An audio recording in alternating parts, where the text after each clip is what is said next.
Bonjour, bonsoir. Bienvenue sur la chaîne de l'immigration et de l'entrepreneuriat. Aujourd'hui, nous sommes en compagnie de Yvan Tondi. Comment vas-tu, Yvan? Un peu fatigué, je pense que ça se voit. Ça se voit, ça se voit. Ça va super. Mais merci déjà d'avoir accepté. Je tiens à préciser qu'on est comme cela en plein centre-ville de Montréal et ça n'a pas été facile de l'avoir, surtout qu'il est de passage à Montréal, il ne vit plus au Canada, il a quitté pour rentrer en Afrique. Et ça, c'est vraiment à féliciter. Alors aujourd'hui, j'ai envie de partager avec Yvan plusieurs questions, à savoir qu'est-ce qui a pu le motiver à quitter le Canada, que d'ailleurs certains considèrent comme une terre d'opportunité, mais lui, bizarrement, il a décidé de quitter et de rentrer investir en Afrique. Alors, sans plus tarder, on va rentrer dans le vif du sujet. Et donc, ma première question, c'est de savoir quelles sont les raisons principales qui t'ont poussé à investir au Cameroun. Les opportunités. Ouais, c'est vrai. Déjà, dans ta présentation, tu as dit que j'avais quitté le Canada. Oui. Je veux juste essayer de, on va dire, remettre un peu en contexte là. Tout à fait. Il n'y a pas des raisons qui m'ont poussé à quitter le Canada. Oh, ok. Il y a des raisons qui m'ont poussé à rentrer au Cameroun. Ok. Pour saisir des opportunités. Ok. Et vu que le Cameroun, c'est pas le Canada, j'ai dû quitter le Canada pour arriver au Cameroun. Wow. Tu vois? Parce que dire que des raisons m'ont poussé à quitter le Canada, c'est comme s'il y avait quelque chose de quelque malsain chose ici qui t'a fait fuir. Non, Ouais. il y a des opportunités aussi ici. J'aurais pu les saisir, j'aurais pu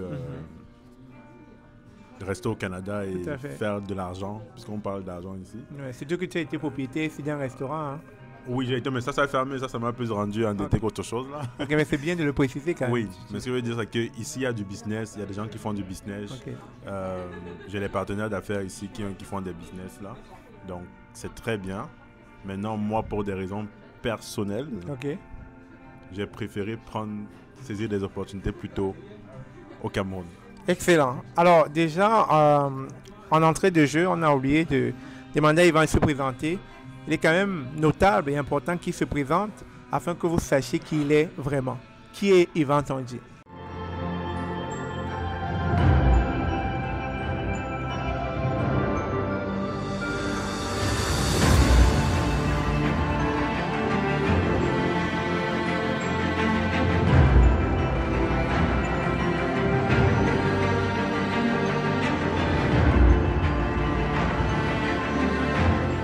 Je suis Yvan Tondi, PhD et entrepreneur. Si c'est pas indiscret, tu as quel âge? Parce que tu J'ai as 31 ans. Oh, un docteur à 31 ans. Bon, c'était dans quel il y en a qui l'ont domaine? fait à 27 ans, 26 ans. Donc, fait que, dans le domaine de l'aéronautique. En plus. Slash intelligence artificielle. Dans le fond, j'ai développé des modèles d'intelligence artificielle pour l'aérodynamique des avions. Je pense que tu devrais souvent passer sur la chaîne parce que ça, c'est inspirant. Il y a des jeunes qui aimeraient avoir des modèles comme ça, comme toi, qui arrivent au niveau de PhD. Il y en a pas ils ne sont pas nombreux. Hein. Ouais, mais parce qu'ils ne veulent peut-être pas. Donc, je pense qu'il n'y a rien de compliqué dedans. Comme ça, Yvan a fini son PhD ici, dans le domaine de l'aéronautique. Et puis, il a trouvé les opportunités au Cameroun. Il allait investir au Cameroun. Et c'est dans quel secteur et pourquoi? Dans le secteur de la grande distribution. Ok. Mais plus communément appelé les supermarchés. Ok. Un peu comme IGA ici et Maxi. Un peu comme IGA, comme Métro, comme Super C. Ah bon, donc tu es allé au Cameroun ouvrir un IGA quasiment. Waouh. Ouais. Félicitations. Merci. Okay. Pourquoi? Parce que je pense que l'Afrique, en Afrique en ce moment, c'est le moment d'entrer dans l'industrie. Comme je le dis toujours, quand tu arrives dans un nouveau territoire, c'est toujours important de savoir en termes de développement où est-ce que ce territoire est rendu. Et dans plusieurs pays africains, comme on va parler du Cameroun puisque je suis au Cameroun, nous sommes encore rendus dans où la population a des besoins de base. Alimentation, immobilier, télécommunications et autres. Et donc, au Cameroun, en ce moment, le Cameroun ne produit pas assez pour nourrir la population. Il y a beaucoup de produits qui sont importés. Et le fait de me lancer dans la distribution aujourd'hui, c'est avec une vision long terme d'entrer dans l'industrie. C'est comme une porte d'entrée dans l'industrie parce que, au final, c'est ceux qui ont les espaces pour vendre qui font la loi. Ok. Tu as beau produire un produit, mais si tu ne peux pas le vendre, ben écoute. Mais en même temps, je comprends tes explications, mais je me pose la question, rentrer au Cameroun, ouvrir quasiment un supermarché qui ressemble un peu à Maxi ou IGA qu'on est ici, ça a dû te prendre beaucoup d'argent et tout. Mais en étant au Canada, est-ce que c'est un projet que tu avais mûrement mûri? Et quand tu te lances sur le marché camerounais, quelles ont été tes stratégies pour pouvoir te lancer, sachant que tu peux tout perdre? Oui, c'est un projet que j'ai mûri, ça fait déjà 3 ans que je travaille dessus. Ok, Euh, Ce qu'il faut dire, quelles sont les stratégies, sachant que je peux tout perdre? oui, parce que là, tu vas miser, pas un petit business, c'est quasiment un gros business pour lequel tu as mis beaucoup d'argent. Et donc, je me pose donc la question, comment est-ce que quelle a été la stratégie? Parce que tu descends dans un, tu l'as dit tantôt, il faut connaître son marché. Mhm, Tu as longtemps été au Canada mhm. et rentrer en Afrique, ça nécessite forcément Ok. d'apprendre à Je réapprendre. comprends. Ce qu'il faut dire, c'est que je ne partais pas de zéro. Ah, ok. Je pars d'un petit, ben, on va dire un commerce familial qui existait déjà, Ok. qui est la première enseigne de justement Oumbe, Ok. qui est située au Carrefour Régie, Ok. et qui est beaucoup plus petite que celle qu'on a ouverte aujourd'hui. Ok. Et donc, dans cette enseigne-là, même si elle est beaucoup plus réduite, ça a déjà une expérience Ok. du terrain. Ok. C'est-à-dire, on a des employés qui travaillent déjà, qui connaissent quand même la grande distribution. Ouais. Et même si on a envie d'aller à un autre scale aujourd'hui, Mhm. on a déjà cette expérience, donc on ne part pas de zéro. Même si, bien sûr, il faut toujours travailler pour l'améliorer parce que ben, les risques sont beaucoup plus importants aujourd'hui. Tout à Ça, fait. c'est la première chose. La deuxième chose, c'est que ben, je n'ai juste pas quitté le Canada pour rentrer au Cameroun en un jour. Ok. Comme je dis, ça fait 3 ans T'as que je pris du travaille. temps. Ok. J'ai pris du temps pour faire beaucoup d'allers-retours. Mhm. Et je pense que les allers-retours m'ont permis de vraiment comprendre en fait, le marché local et aussi d'apprendre beaucoup de ce qu'ils faisaient déjà. Ok. D'apprendre beaucoup de ce qu'ils faisaient déjà, même si je peux apporter ma part de contribution dans ça. Tout à fait. Mais là, tu dis que tu as repris un business familial existant. Donc, tu as fait du repreneuriat. Tu as juste dopé ce qui existait déjà. Tu Tu l'as l'appelles. amélioré. Mais quelque part, Oui, ça amoindrit il n'y le avait risque. pas un gros risque en partant. Non, mais le risque reste quand même gros parce que tu as quand même des fonds que tu réinvestis, que tu rajoutes. Mhm. Parce que si tu quittes d'un point à un second point, mais ton second point peut ne pas marcher pareil, tu auras perdu de l'argent. Mhm. Mais tu pars quand même avec une connaissance terrain qui est non négligeable. Mhm. C'est-à-dire, moi, je n'avais pas de l'expérience de la grande distribution. Mhm. Donc, partir d'une équipe qui a déjà de l'expérience, ça apporte beaucoup. Ouais. Parce que même si tu as les fonds et tu n'as pas d'expérience, ça marche pas. Ouais, tu t'en sors pas. Ouais. Alors, ceci m'amène à la prochaine question qui est le financement et la planification financière. As-tu défini un budget clair pour ton projet? Est-ce que tu avais déjà un budget dans la tête ou bien tu as appris sur le terrain, ok, ça me prend tel montant au fur et à mesure? On avait fait des prévisions et par la suite, on a réajusté. Ok, Normal, comme dans n'importe quel business. ok. Ouais.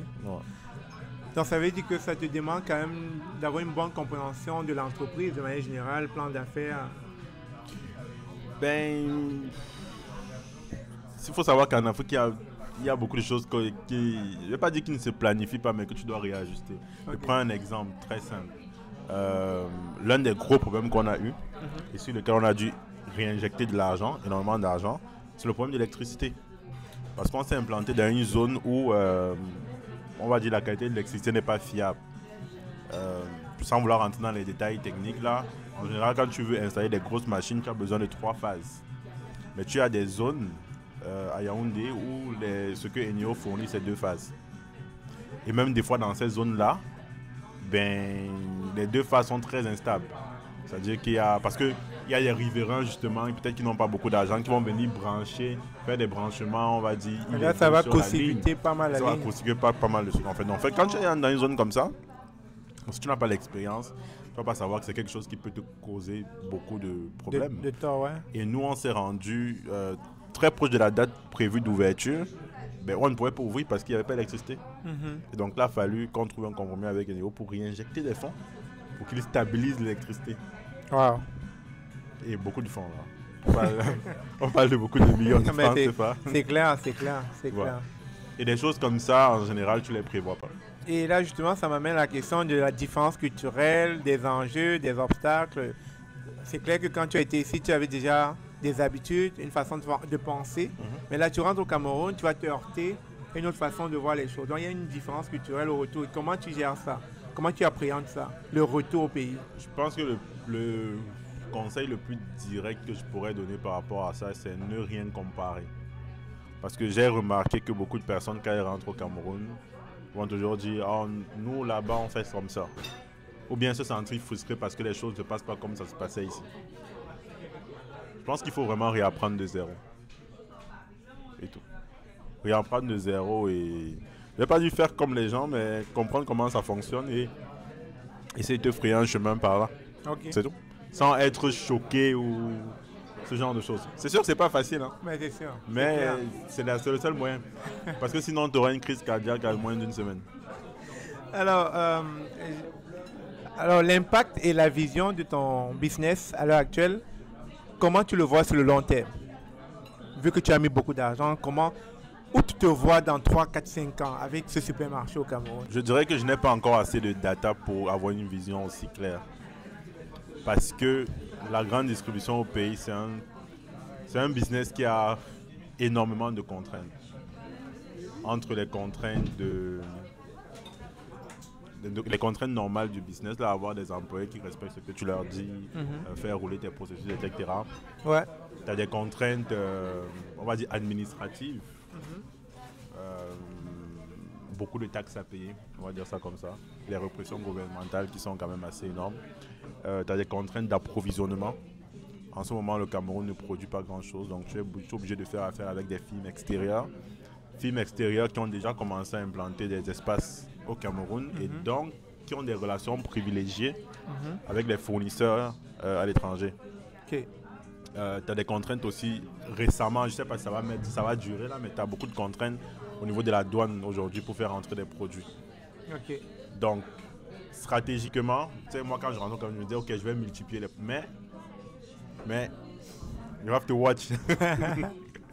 You have to watch. Un pas après l'autre. Mais à t'entendre parler quand même, je suis inquiet parce que tu ne m'encourages pas.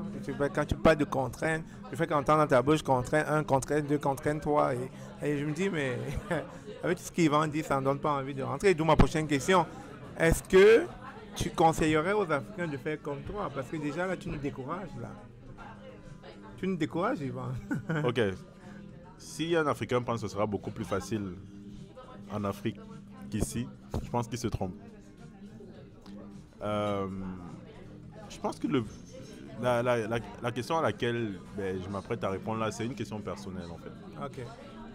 En réalité, il faut juste se demander est-ce qu'on est prêt à faire le sacrifice pour rentrer? Parce qu'effectivement, c'est un sacrifice. Est-ce que vous êtes prêt à faire le sacrifice là pour rentrer? C'est un sacrifice en fait. Je ne peux pas l'appeler autrement. Mais il faut te dire que dans quelques années, le pays, ce qu'on appelle le pays là, sera possédé par les Occidentaux. Bah, en tout cas, je vais être l'avocat du diable, c'est ce qu'on dit, tout le monde le dit. Que si vous ne rentrez pas, les Asiatiques vont prendre, les Occidentaux vont prendre, les Américains vont prendre. C'est depuis plusieurs années qu'on le dit. Non, mais c'est en train de se passer. Je viens de te parler de la grande distribution. C'est qui les leaders en grande distribution au Cameroun? Carrefour, Spar, Maïma. Je suis d'accord que tu as des exemples factuels. Mais si les politiques changent, si le gouvernement actuel change et qu'il réforme tout ce secteur-là comme le fait dans d'autres pays... Qui va faire changer les politiques? Mais parce que tu dis c'est en train de changer. Non, mais qui dit que c'est en train de changer? Non, toi tu dis que les choses sont en train de changer au Cameroun. Donc, qui a dit ça? J'ai jamais dit ça. Non, les Occidentaux, les Asiatiques sont en train de venir. Donc ils sont en train de changer le pays à leur... Non, ils sont en train de prendre des parts de marché. Tout à fait. Mais je suis en train de te dire ceci. Si jamais, comme au Burkina, comme en Guinée, au Mali, les gouvernements changent, ils vont prioriser les locaux. À la fin de la journée, c'est l'État qui décide. Mais qui fait changer le gouvernement? C'est la population. C'est la population qui vote, c'est pas les étrangers qui votent. Mais quelle population? Ça dépend. Si on est je te prends un exemple en Côte d'Ivoire, c'est la Côte d'Ivoire qui change le gouvernement de Côte d'Ivoire. Non. Je pense que ce qui fait changer les gouvernements, ou bien du moins, je ne vais pas dire changer les gouvernements. Okay. Je pense que ce qui ceux sur qui les gouvernements doivent s'appuyer pour prendre les décisions, ce sont les économiques. Tout à fait. Et donc, si l'économie du pays est portée par les étrangers, les gouvernements ne pourront que prendre les décisions en leur faveur. Claire. Je ne suis pas très d'accord avec toi parce que si tel était le cas, à un moment donné, beaucoup de gouvernements perdraient la main sur leur gouvernance du fait que les étrangers qui sont dans tous les secteurs prennent de plus en plus leur place et peuvent influer sur la décision gouvernementale. Mais bien sûr, mais c'est ce qui est en train de se passer. Je suis d'accord avec toi, mais ce que je suis en train de dire, un gouvernement qui se respecte doit mettre de l'ordre rapidement dans son économie en priorisant les locaux. Oui, et c'est ce qui se fait au Québec actuellement. Oui, mais ta réflexion est théorique. C'est ce qui se fait au Québec, mais le Québec a plusieurs années d'expérience de démocratie. Ce n'est pas le Cameroun. À l'état actuel des choses au Cameroun, je ne suis pas en train de parler de ce qui aurait dû être fait il y a de cela 100 ans ou bien 60 ans ou 50 ans, tu vois. Je te parle de l'état actuel des choses.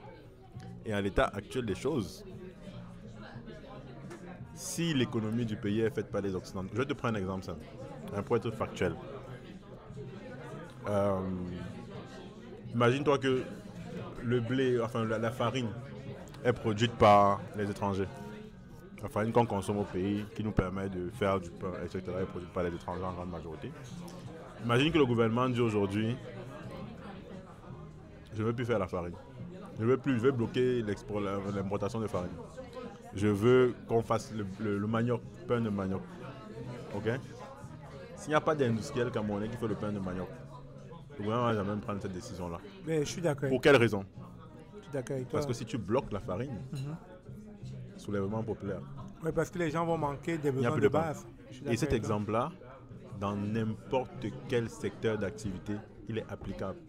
Je suis d'accord avec toi. C'est pour ça que l'action ici, c'est de pousser les gouvernements à éduquer le peuple, à sensibiliser le peuple, mais surtout à donner les moyens nécessaires au peuple de se développer économiquement. Sinon, effectivement, comme dans plusieurs pays, les étrangers viendront prendre ce que les locaux ne savent pas faire.